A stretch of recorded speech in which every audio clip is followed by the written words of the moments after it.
my flesh also will rest in hope. For you will not leave my soul in Sheol," that's the place of the dead, "nor will you allow your Holy One to see corruption. You will show me the path of life. In your presence is fullness of joy. At your right hand are pleasures forevermore." This is the promises of the covenant relationship. But in this particular instance, the psalmist, I believe, is actually speaking for the Messiah. And I know that I wouldn't know this, really, unless the Apostle Peter had explained it to us.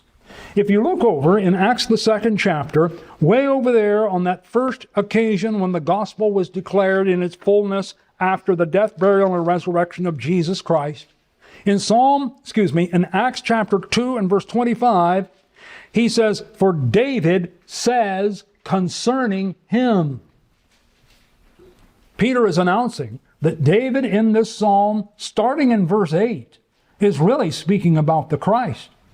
Now, if you just go back without Acts 2 and read the last 3 verses of Psalm 16, you'd get the impression he's talking about the blessings and the promise of resurrection.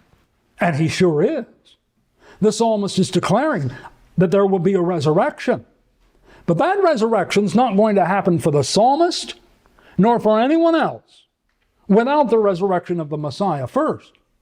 And so that's why the Apostle Peter, when he quotes this part of the psalm over in Acts chapter 2, verses 25 to 28, what application does he make of that?